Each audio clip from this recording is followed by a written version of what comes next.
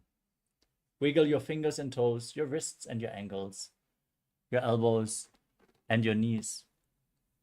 Pull your knees up towards your chest. Rock your body from side to side as you slowly return to a comfortable seated position.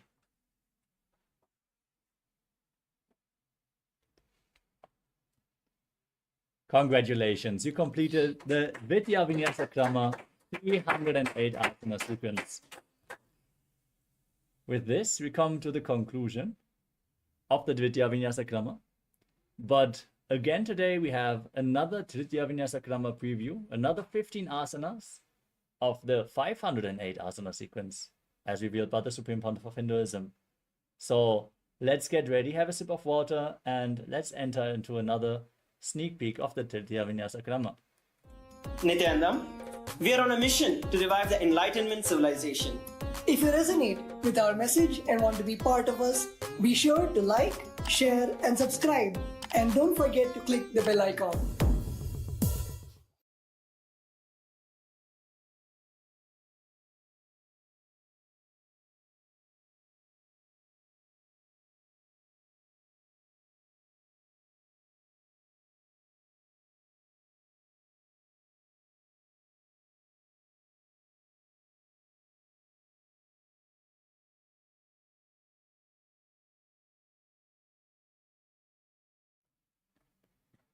The first asana is Bhaira Asana 2. Now sit on your knees and place your perineum onto the right heel. Place the left heel on your navel with the toes towards your chest. Keep your hands up, interlocked, gaze to your nose, and visualize yourself as an alpha wolf, the head of a wolf pack. मूलद्वारिटिक बैसे धरे वामपाद गुदसूधो करे. Next up is Baddha Matsyendrasana. Now sit with the right foot on top of the left thigh.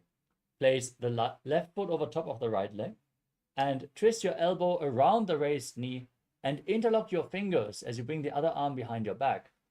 Gaze to your nose and visualize the great sage and yogi Matsyendranath, the founder of Hatha Yoga. मत्स्येन्द्रपीठं चरर प्रदीप्तिं प्रचण्डरुक्मण्डलखण्डनास्त्रम्. Next up is Baddha Konasana. Sit and bring the soles of the feet together. Interlace your fingers around the toes. Keep your elbows straight. Gaze to your nose and visualize Swamiji in your inner space.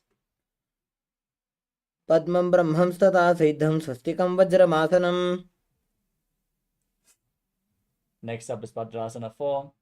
With the soles of the feet together, place your right hand on top of the heels and the left hand on top of the right. Gaze to the tip of your nose as you visualize yourself as Lord Bidavata. वासिष्ठमथ कौण्डिन्यम् ऊर्ध्वकुक्कुटमेव च. Next up is Yonyasana.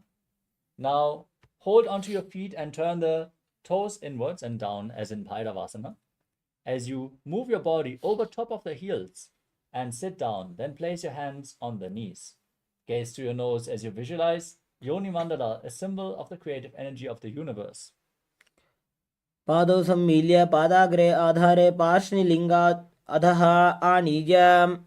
From the same asana, we're going to continue to Gorakshasana, Bhadrasana. Now engage all three bandhas. Gaze to your third eye and visualize the great sage Goraknath. वृषणानि च सीवनदाबा भागमदाबा पगानि AD.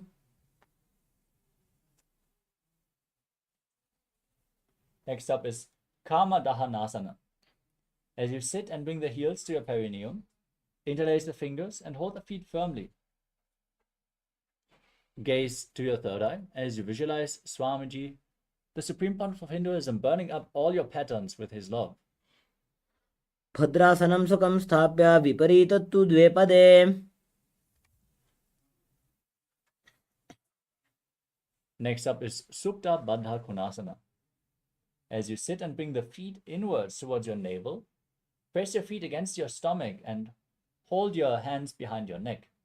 As you gaze to your nose, visualize Swamiji in your inner space. महामुद्राबद्ध कोनो ताड़ासन विभेदकान्. Next up is Bekasana 2. From the same posture, bring your elbows together, gaze to your third eye, and visualize yourself as a frog. ध्यायेद्धिचित् पदं भ्रान्तम् आसनस्थः सुखाय च. Next up is Bhagasana 2. With the soles of the feet together, the toes touching the navel, place your hands on the respective knees. Gaze to your nose and visualize Swamiji in your inner space. पग उलाटा मोड़ी बैसे पग का माहिला गुल फकूला. Next up is Siddhi Jivi Asana. As you sit and bring the soles together at the perineum, raise the toes upwards, keep the heels on the ground, hands on the knees, gaze to your nose, pull your stomach in and up in Uddiyana Bandha, and visualize yourself as living the life of a perfected yogi. पग को सोजो जाई. Next up is Panipatra Asana. As you keep the soles of your feet together, the toes raised, join your hands in Anjali Mudra in front of your chest, and visualize yourself as the source of water. नाभौ संस्थाप्य गुल्फौ च तन्मध्ये कर पात्रतम्. The next asana is Saptarishi Asana. Now sit and press the 2 feet into the respective armpits. Form a finger lock and place your hands on top of your head. As you gaze to your nose, visualize yourself as one of the 7 Saptarishis. दोवु पग के पगथले तिनके लालिका जुसोज.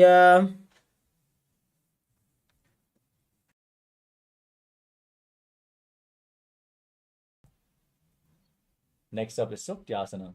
Now rise up onto the knees and bend your legs inwards, heels touching one another at the groin.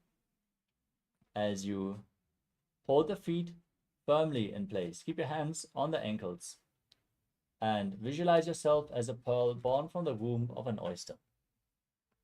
पार्श्वि नाभौ संस्थाप्य जङ्घाभ्याम् अवनिप्रदेशेन.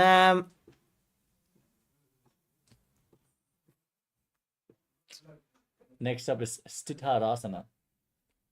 As you keep your legs crossed, as in Padmasana, place your hands down on the mat in front of your body, lean forward, press your hips down, and lift your head up. Stick the tongue out and gaze to your third eye. As you sit and be in the space of Advaita, oneness with Swamiji. जामुनो पगने फाने डावा पगनी आगनी चे.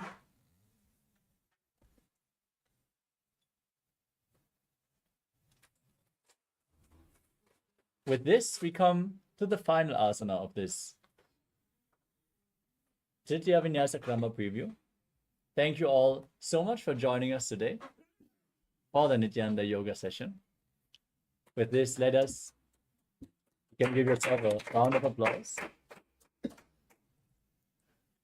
Thank you all so much for joining. Let us now conclude today's Nityananda Yoga session as you sit straight with your head, neck, and spine in a straight line. Your hands in Namaskara Mudra in front of your chest. Close your eyes. Take a deep breath. Visualize Swamiji as you chant the Purna mantra. ॐ पूर्णमदः पूर्णमिदं पूर्णात् पूर्णमुदच्यते पूर्णस्य पूर्णमादाय पूर्णमेवावशिष्यते. ॐ शान्ति शान्ति शान्तिः. हरि ओं तत्सत्. सर्वं भगवत् श्री नित्यानंद परमशिव पादुकार्पणमस्तु. ॐ नित्यानन्दम्. Stay tuned as we are going to have the power manifestation session next. Manifest the Shaktis of Paramashiva. Thank you all for joining. Nityanandam.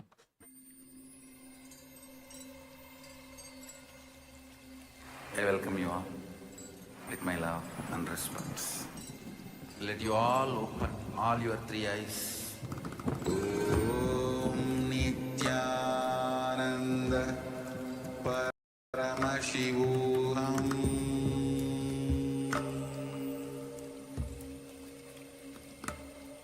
Om Nityananda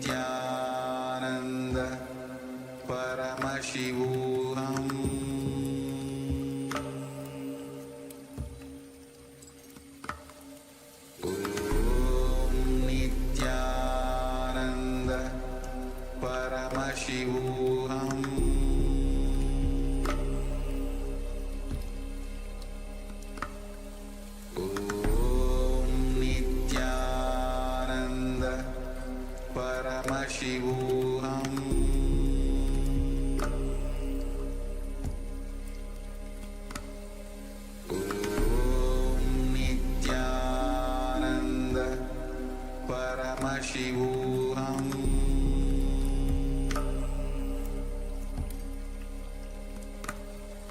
Om Nityananda Paramashivoham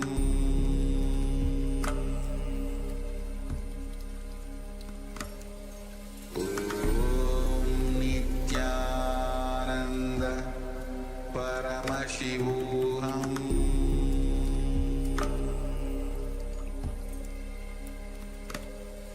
Om Nityananda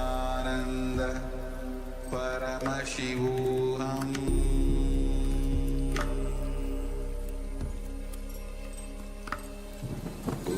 Om Nityananda Paramashivoham Paramashivoham Om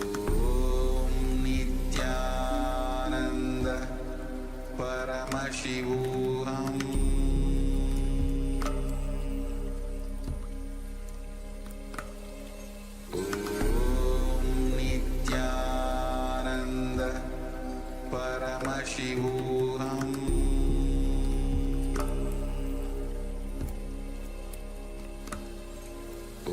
Om Nityananda Paramashivoham Paramashivoham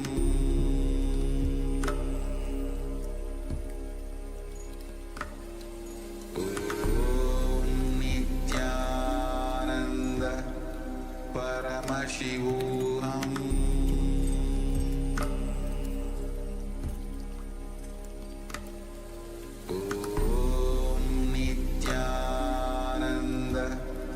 Paramashivoham Om Nityananda Paramashivoham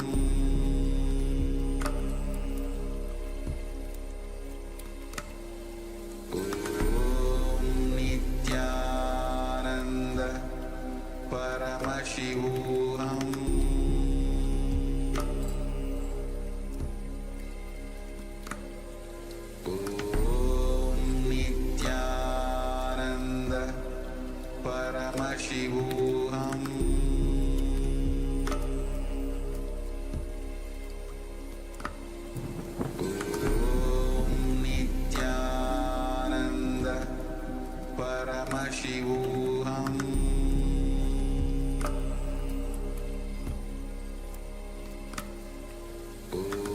Om Nityananda Paramashivoham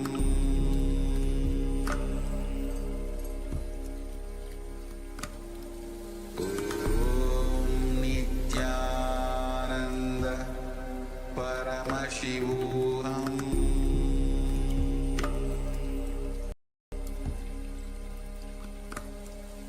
Om Nityananda Paramashivoham Om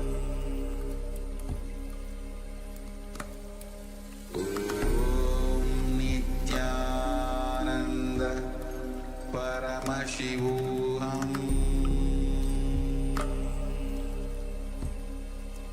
Paramashivoham Om Nityananda Paramashivoham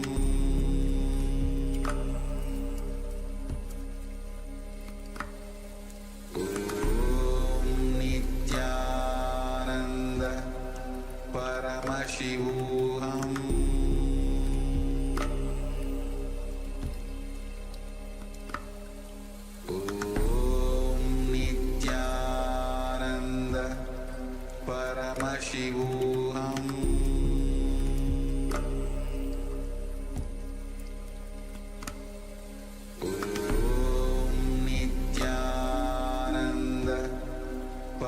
Paramashivoham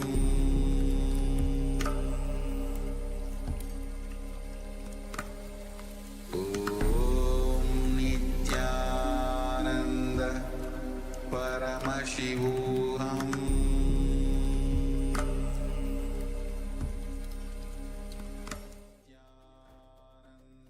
Nityanandam Paramasukadam Kevalam Jnanamurtim द्वन्द्वातीतं गहनसदृशं तत्त्वमस्यादिलक्ष्यम् एकं नित्यं विमलमचलं सर्वदी साक्षिभूतम् भावातीतं त्रिगुणरहितं सद्गुरुं तं Namami.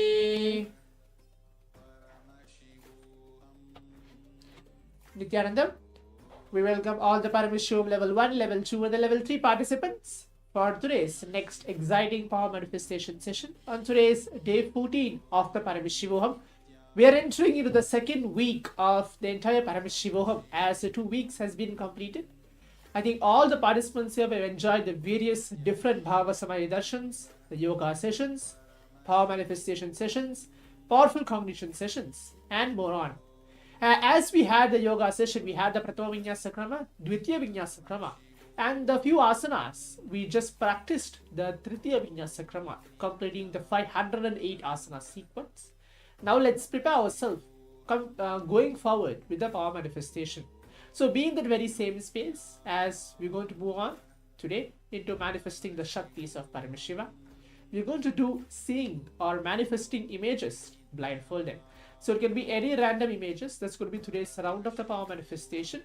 I think in the previous days, in the previous rounds and days of the Paramashivoham program, the first power manifestation session, we went through seeing colors blindfolded, shapes blindfolded, identifying letters, identifying selected letters, and reading 3-letter words, and then 4-letter words with the images. And now just coming down to just seeing an image. What is that image? Describing that image in a detail. So that's going to be today's round of the power manifestation and today's manifestation itself. And throughout the next 21 minutes, if you are participating, any of the participants are participating with us in the Zoom rooms, please switch on your cameras and please give your authentic listening and complete participation as well. And if you're watching us live on the social media platforms, it can be YouTube, it can be Facebook, or it can be Twitter, any social media platforms of Swamiji, please give your complete listening and just sit in a comfortable posture as we are manifesting Shaktis, means allowing Paramashiva Swamiji to flow through each one of us. So that's a brief introduction what we're going to do in today's power manifestation session. Before that, as a requirements, please get your eye bands, pen and paper, and please be seated. Make sure you have everything ready, all the equipments, all the alchemy products blessed by Swamiji to bring during this power manifestation session as well. In the meantime, let's go through the Shastra Pramana, which are the scriptural reference to manifest the power of third eye, where Paramashiva himself describes in the Vijnana Bhairava Tantra, where all these power manifestations, these Shaktis of Paramashiva, are validated that it can be manifested by all of us, all 8 billion people across the earth. We have even Swamiji's devotees, non-Swamiji's devotees, everyone. But you just need an initiation. That is what Swamiji is here for all of us.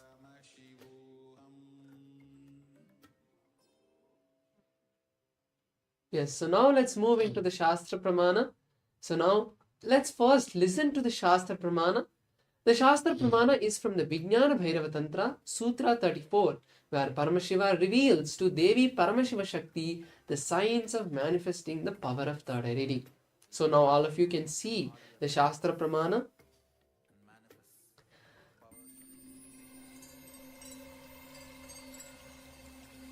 I welcome you all with my love and respects. Let you all open all your 3 eyes. So now I'll be chanting the Shastra Pramana for all of you and then giving you the translation and once again reiterating the technique that Paramashiva is giving us in this beautiful Shastra Pramana. Kapalantarmano nasya tashtin milita lochanaha kramena manaso dadyat lakshayet lakshyamuttamam.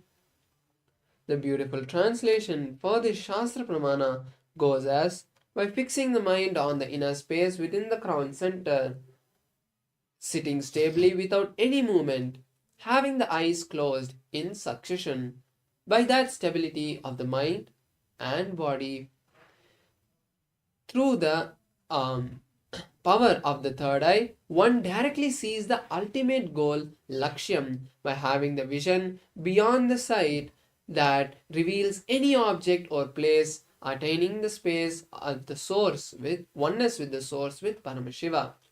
This is the beautiful Shastra Pramana. And once again, let me reiterate the technique that Paramashiva is giving us in this Shastra Pramana. He tells us to bring our awareness to the crown center. The crown center is the seat of the Guru, and visualizing Swamiji is what Paramashiva is asking us to do here.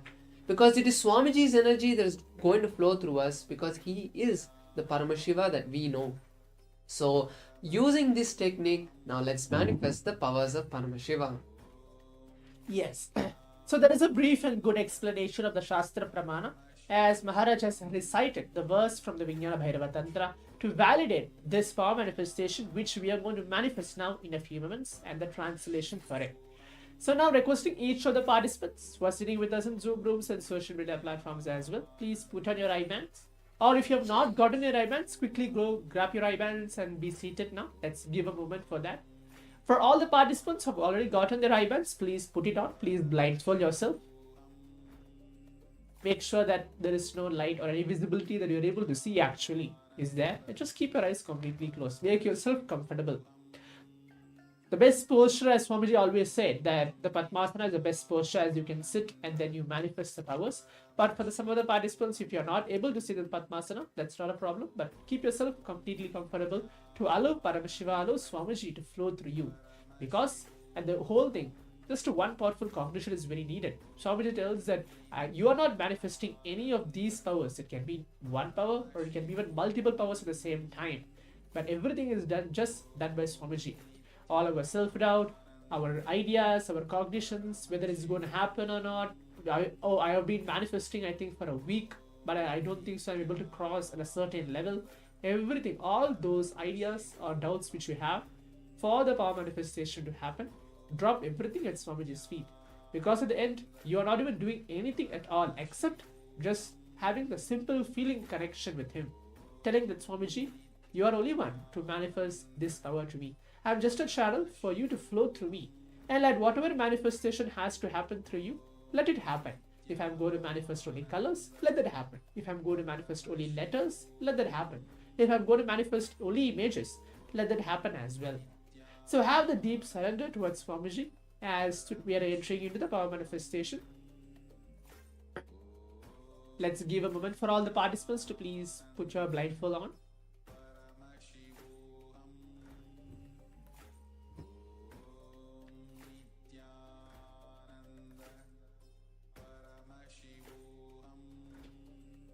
Yes. So now, just be in that unclutched space to receive Swamiji, to receive Paramashiva through your third eye.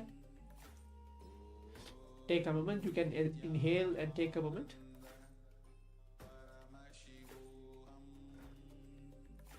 Now, do not expect anything in return. Do not expect asking Swamiji, oh, once I keep my eyes blindfolded, I should see something on spot. No, not at all. Just be there in that very simple feeling connection. Let Swamiji flow through you. And blindfold yourself. Most important thing, keep chanting the Mahavakya, either internally or externally. Which way you feel that I'm able to feel more connected with Swamiji. Maybe internally for some of us or externally for some of us. Let's chant the Mahavakya along now as we begin the first round of the power manifestation, seeing images blindfolded.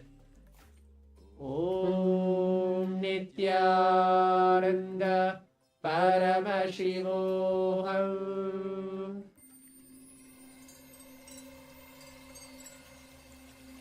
I welcome you all with my love and respect. Let you all open all your three eyes. Om Nityananda Paramashivoham.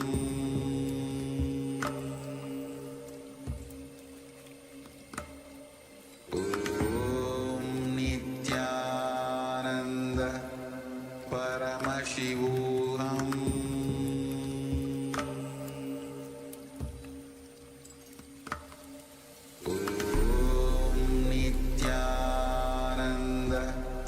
Paramashivoham.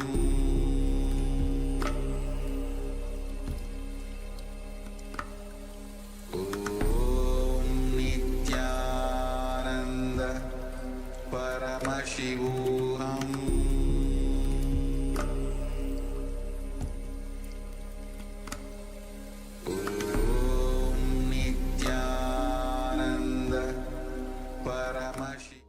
Yes, now slowly, very slowly, please open your eyes. And now start writing down whatever you saw through your third eye. And when you start writing down and sharing with us what you saw, that strengthens the powerful cognition you have about your third eye, the belief on your third eye, the confidence you have on the manifestation. You start accepting whatever Swamiji is giving as the revelation, as the answer. Even if you have seen black, that is perfectly fine, because the manifestation what comes is only Swamiji's training you. Here none of us are involved. It is Swamiji and the devotee. That's all is the connection. So whatever you start seeing is directly from Swamiji you have received.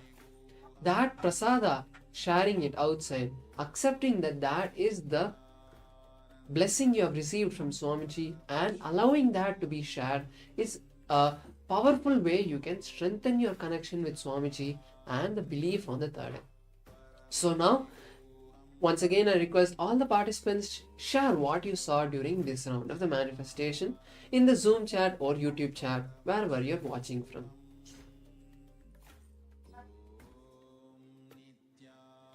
So now let's all move on to see the image which is there for all of us for the first round of the power manifestation.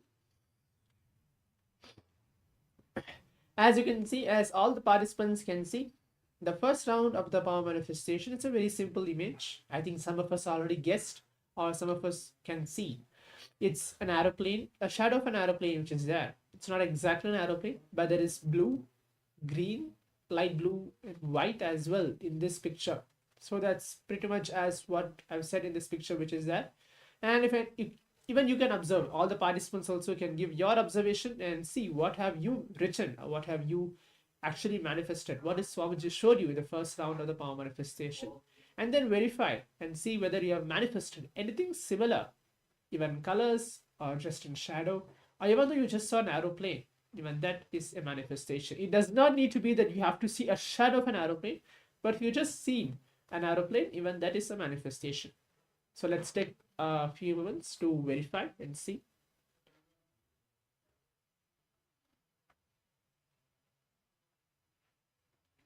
Yes, so now let's all move on to the next round of the power manifestation. As we complete the first round, let's quickly move on to the second round. So requesting each of the participants to please put on your eye bands. Please keep your eyes closed. Please blindfold yourself.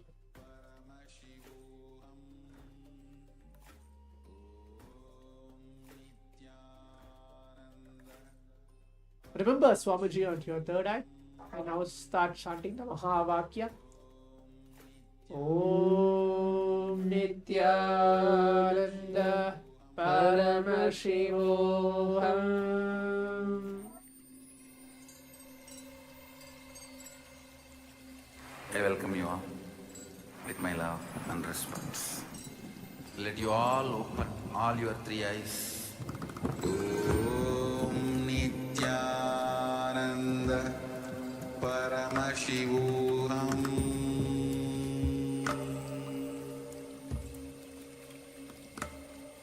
Om Nityananda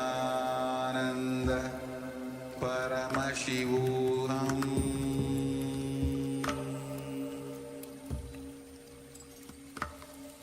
Om Nityananda Paramashivoham.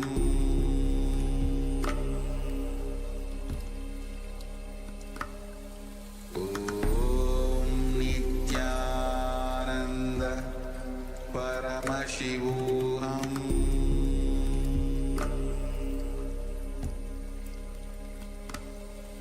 Om Nityananda Paramashivoham.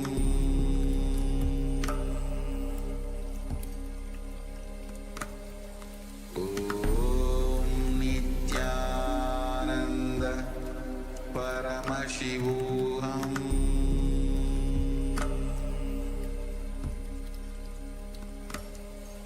Om Nityananda Paramashivoham.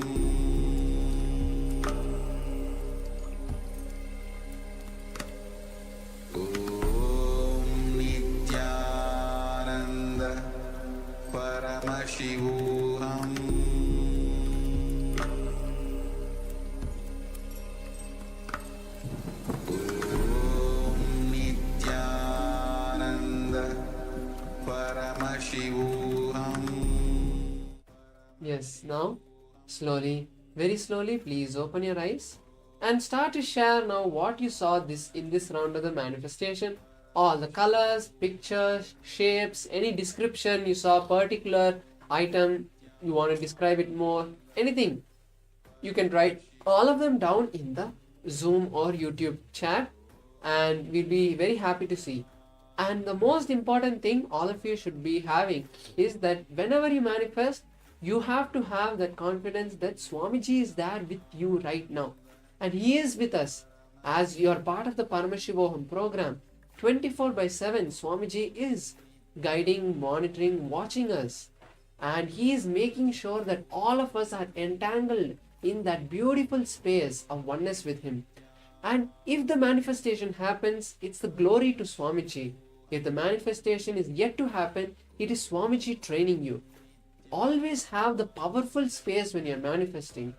If you ever give up or start thinking, oh, power manifestation is not for me, it doesn't come, I've been trying past 2 weeks, giving all these exaggerated feelings is unnecessary.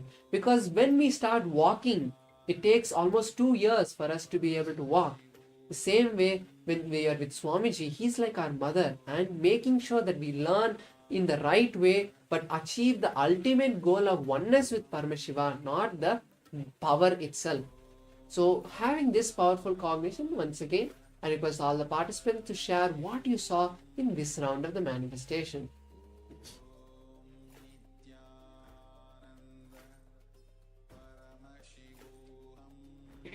Let's give a moment to all the participants to share. You can still see many participants are still sharing. Please share what is your ideas, what is your manifestation which you've seen in this round of the power manifestation.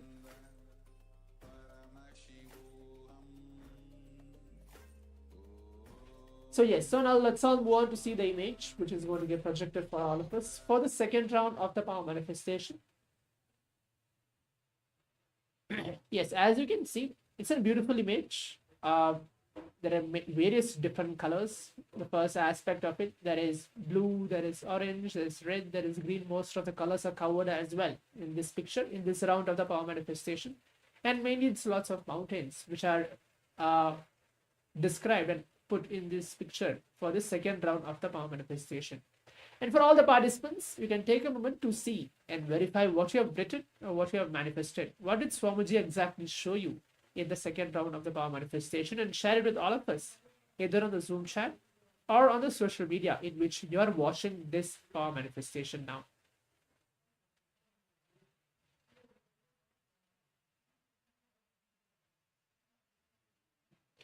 Yes.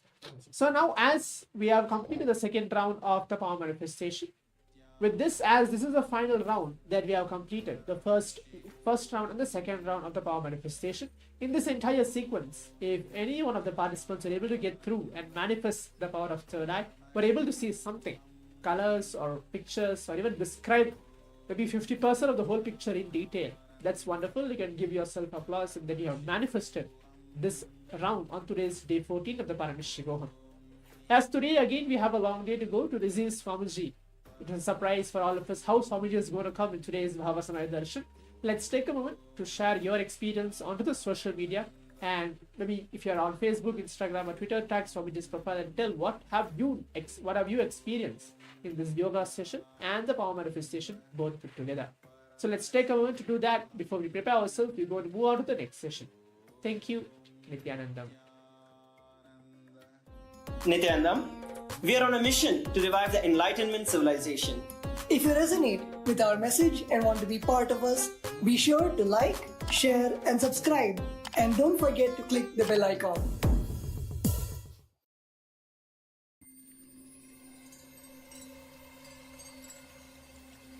I welcome you all with my love and respect. Let you all open all your three eyes. Om Nithyananda Paramashivoham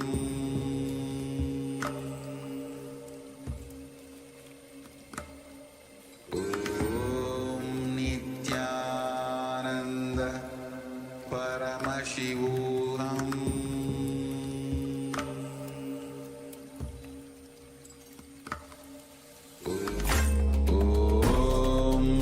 Nityananda Paramashivoham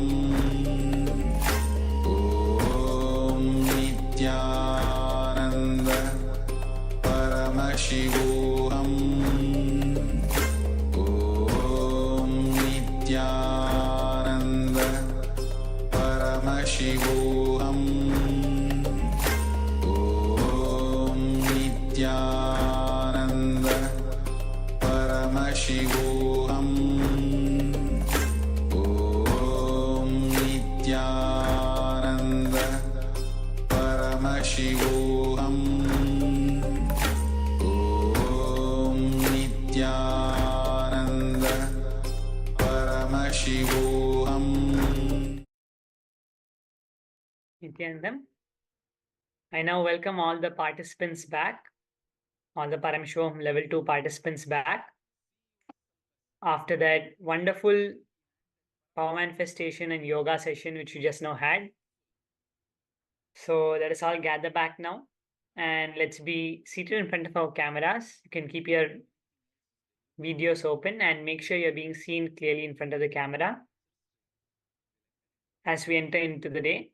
And throughout the day, feel free to drop a message or chat if you have any questions, any doubts, any clarifications you would like answered by the Acharya. And if you want to share any experience which you had, you can feel free to drop a message and also post any powerful cognitions which you receive throughout the session, which clicks with you, which resonates with you. You can feel free throughout the day. And I request all the participants, let's now gather back now as we enter into the sessions for today. Today, throughout the day, we are going to be learning about the science of unclutching from the Shiva Sutras. We're going to be learning about the science of unclutching and the Shiva Sutras. So let us come back and let's enter into the first session now, starting with the Sadguru Vandanam. Nityanandam Paramasukhadam Kevalam Jnanamurtim Dvandvatitam Gagana Sadrisham Tattvamasyadilaksham Ekam Nityam Vimalamachalam Sarvadhi Sakshibhutam Bhavatitam Trigunarahitam Sadgurum Tam Namami.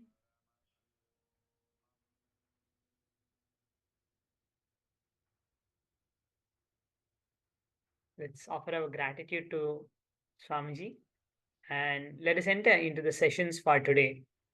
And today, as part of the first session, we are going to be having an introduction about the Shiva Sutras. Why are the Shiva Sutras so special? And as we move on to the next sessions, we're going to be learning about deeper truths and sciences revealed in the Shiva Sutras, where Bhagavan Paramashiva himself is revealing these great truths and techniques to Parashakti, Devi Parashakti. So let's all come to the space of listening now and let's enter into the first session as part of today. How we're supposed to, we're going to be understanding about how we have to receive the Shiva Sutras. How are we supposed to receive the Shiva Sutras?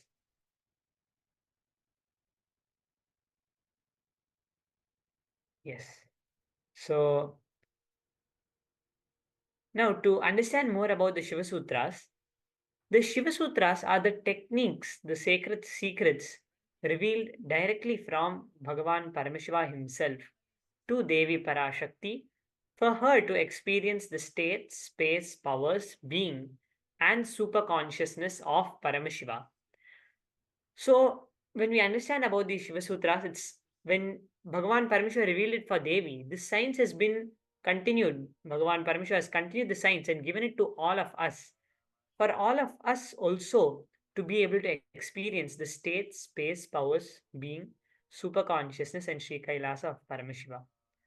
So let us see how we can enter into this day by understanding about the Shiva Sutras deeply and by seeing how we can manifest all of these various powers, the state, space powers, and the being of Paramashiva, the consciousness of Paramashiva. So just to give a brief introduction about the Shiva Sutras, how Swamiji has revealed it. All the ageless truths, Swamiji says they are the ageless truths which are not affected by time. The ageless wisdom, that is what we call the Sanatana Dharma, Sanatana Hindu Dharma, the ageless truths. Shiva Sutras is the essence of that wisdom, of the whole Sanatana Hindu Dharma. The science, the technology, to understand it deeper, it's a science. All these various truths which are revealed are a science.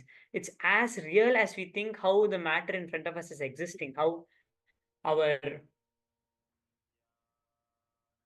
we are existing. That is a science which is revealed. The technology of that wisdom is the Shiva Sutras.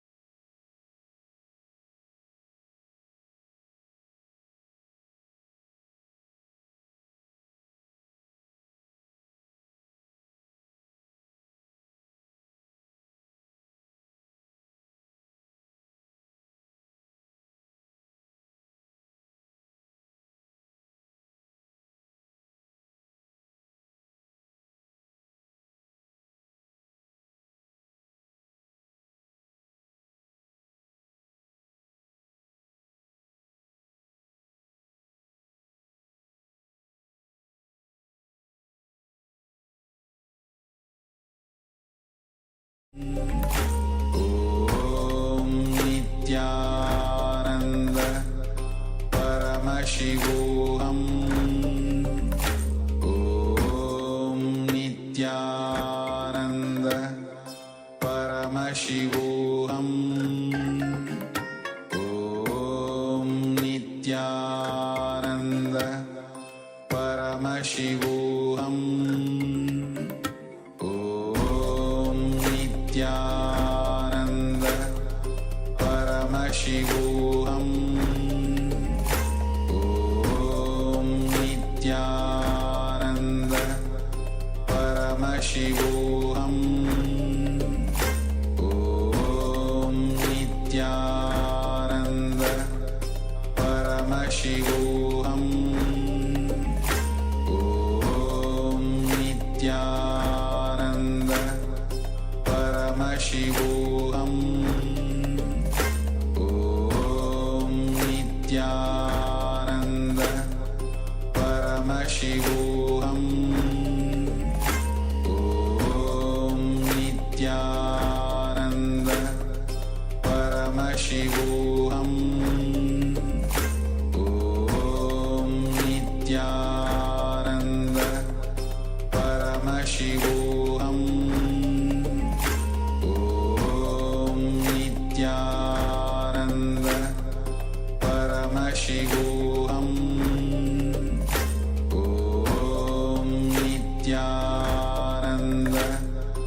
परमशिवोऽहम् ॐ नित्यानन्द परमशिवोऽहम्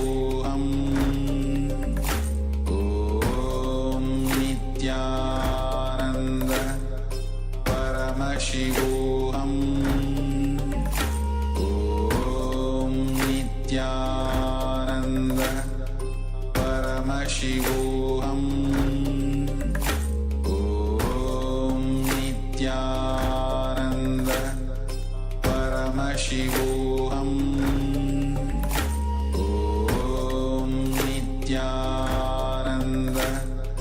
परमशिवोऽहम् ॐ नित्यानन्द परमशिवोऽहम् ॐ नित्यानन्द परमशिवोऽहम् ॐ नित्यानन्द परमशिवोऽहम् ॐ Nityanand Paramashivoham Om Nityananda Paramashivoham Om Nityananda Paramashivoham Om Nityananda Paramashivoham Om Nityananda Paramashivoham Om Nityananda Paramashivoham Om Nityananda Paramashivoham Om Nityananda Paramashivoham. Yes. So we completed all the participants for the technical glitch. Now we are back. Completed all the participants sincerely for the technical glitch which just now happened. Yes, so we were learning about the Shiva Sutras. Let's continue learning about the Shiva Sutras as we were seeing about it.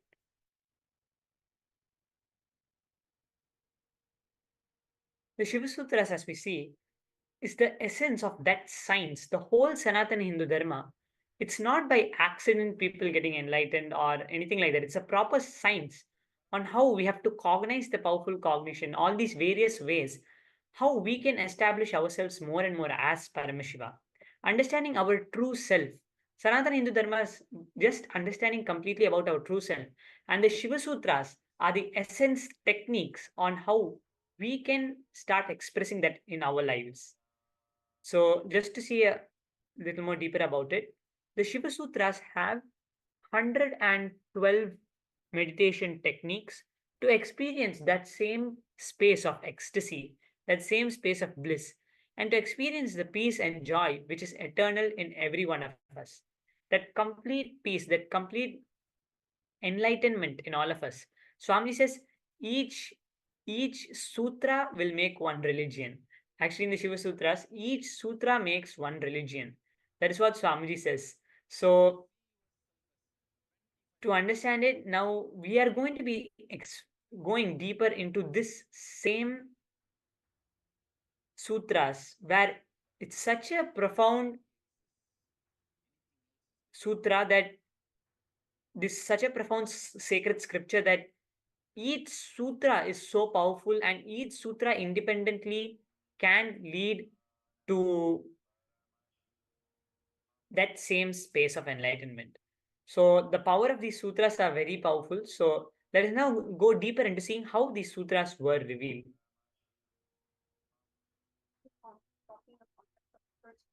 Each and every meditation has the capacity to create a new sampradaya and religion, Swamiji says. The Shiva Sutras has caused breakthrough for our human consciousness. One of the best ways to cause the breakthrough for our human consciousness were these Shiva Sutras. Shiva Sutras is that complete completion. Nothing can be added or removed. Whoever has the opportunity to listen to these sutras are gifted. So each one of us are very blessed to be able to experience these directly revealed by Swamiji, that too directly revealed by the incarnation of Bhagavan Paramashiva himself, to explain it in the way we can start understanding how we can start expressing these sutras in our lives. From these 112 sutras were also compiled into 64 books. These 112 sutras, from them, there were 64 books which were compiled.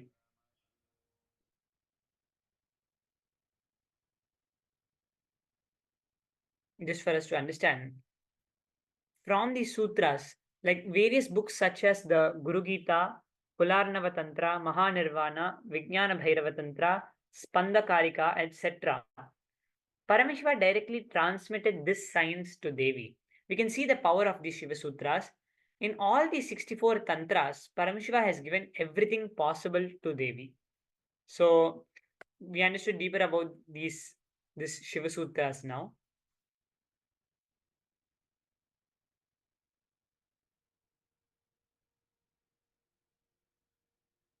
And also, the Vijnana Bhairava Tantra is a chapter from the Rudrayamala Tantra, Bhairava Agama. So, now to understand how the Shiva Sutras were revealed, what were the questions asked by Devi Parashakti and how this Shiva Sutras got revealed? You can understand like Devi Parashakti asks many questions like what is the reality? What is the wonder-filled universe? What constitutes seed? Who centers the universal wheel? What is the life beyond form pervading forms? All of these various questions, let all my doubts be cleared.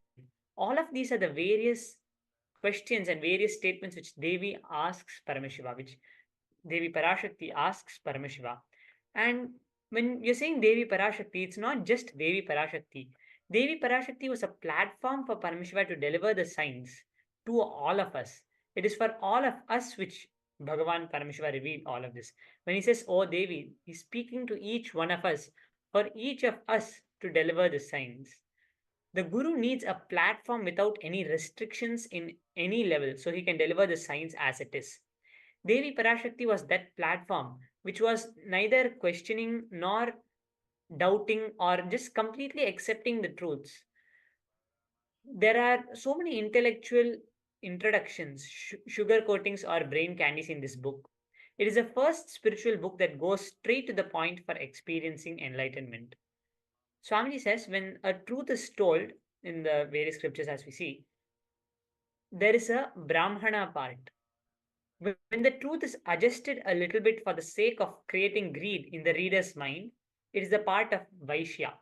If the truth is compromised because of the fear of unacceptance, it is the Kshatriya part. And in some books, the unnecessary parts are the Shudra parts. Every book had all these four parts: Brahmana part, Kshatriya part, Vaishya part, and Shudra part.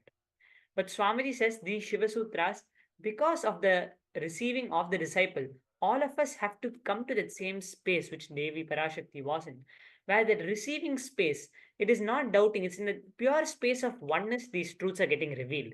So, for us to raise our frequency, to be able to come to that same frequency of the Master and to be raised and to manifest all of our things in our reality. So very beautifully we understood about the Shiva Sutras, and more going deeper into it,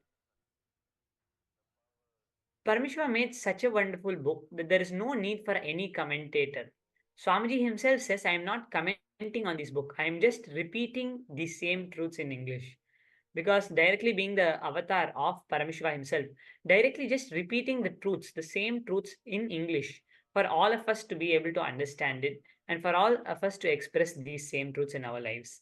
So we understood very beautifully how Paramashiva revealed about this Shiva Sutras to Devi Parashakti and in turn gave it to all of us.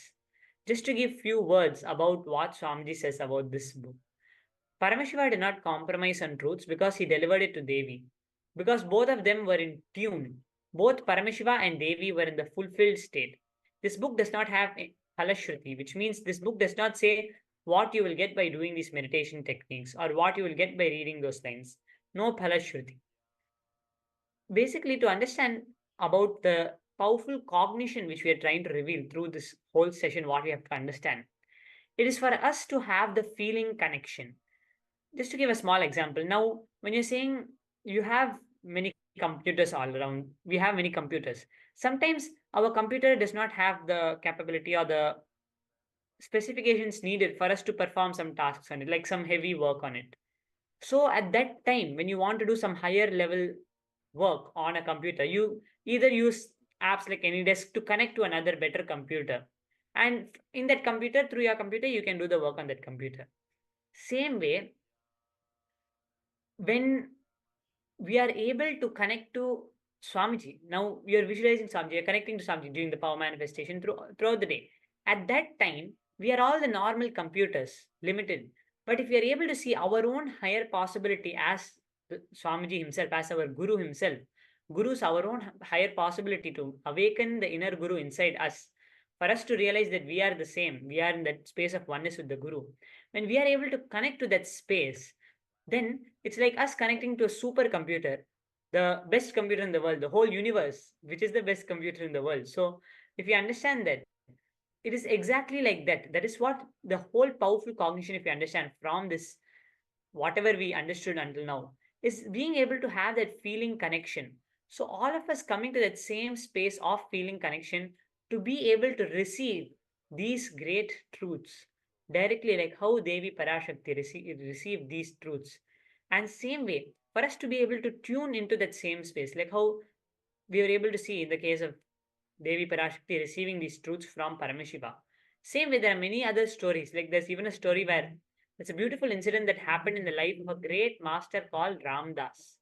His master just chanted the words Shri Ram, Jai Ram, Jai Jai Ram. He did not even tell the meaning, or he did not even initiate him. His master did not even need to initiate him. Just those words which his master said, he was immediately awakened to the highest state of enlightenment. Due to his innocence, not see, even when you're sitting, like just to understand in our lives how we can understand it. Now, when we are sitting for satsang, when we are sitting for darshan, how many thoughts continuously are arising in our mind? For us to be able to unclutch from all of that, when we unclutch from all of that, we are allowing the complete energy which Swamiji is releasing to flow through all of us. We have to allow that energy to flow through all of us. We have to be able to raise ourselves with complete listening, with complete attention to that whole, like how when we are seeing a video, when we are learning, when we're doing studies, how much we give our attention, how much we do all the homework, all of the things which is being said, so that we can, because we want to express it. Same way, whenever the guru tells us, like all the powerful cognition Swami is revealing, taking those truths, living it in all of our lives, and when we are sitting for the darshan, completely focused on it, completely in that space of oneness, in that space of listening, not getting distracted, all of those are the ways we are being receptive. We have to be receptive, and we have to be able to come to that frequency of the master. And exactly when we raise our frequency to that same things of the master, same frequency of the master, then whatever is the master's reality will immediately manifest as our reality, and we'll simply be able to see whatever is the guru's reality will become our reality, which is that space of enlightenment, also said as the space of Shakti Pada. So now we are going to be taking few moments now. I request all the participants, let's come to the space of listening now, and let us bring that same space in all of us to be able to see all the powerful cognitions. That's why if you see throughout the day, we go through so many, we learn all these various powerful cognitions. We go through the whole day, it's fully about the powerful cognitions. And then when we go and we sit for that darshan, when we sit over there for that darshan, all those powerful cognitions will bring that tremendous restful awareness in us. And then at that time, Swamiji floods his energy into us, and we experience that space of Paramadvaita. That's all. It's just for us to be able to unclutch from all our thoughts, sit, as we're going to be learning throughout the day about unclutching also. Just for us to be able to sit in that space of unclutching, not distracted by anything, not completely getting distracted continuously. All of these powerful cognitions, we go through the day just for that. That is why it's equally important for us to sit throughout the day, and not just come for the darshan, but sit throughout the day. Listen to all the powerful cognitions, do the completion exercises, do all the exercises given, receive these powerful cognitions, question it, do vakyarthasiddhas about it, and make it our experience through this way. Because it is the same thing. Swamiji is just revealing it in the space of jnana, in the space of powerful cognitions throughout the time. And then during the darshan, Swamiji is giving us the Shakti Pada. So let us now come to that same space. We're going to be doing a short exercise where we are going to be sitting as Devi Parashakti. First, let's visualize, all of us, visualize ourselves as Devi. Visualize ourselves as Devi. Forgetting our name, forgetting our form, forgetting our identity, all the various thoughts which are coming up continuously from the length, breadth, depth, from this matter, all those various thoughts which are coming up, unclutching from all of those thoughts, even removing the gender.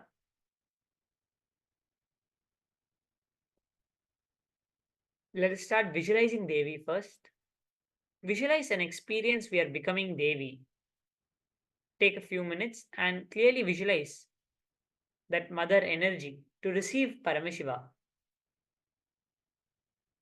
And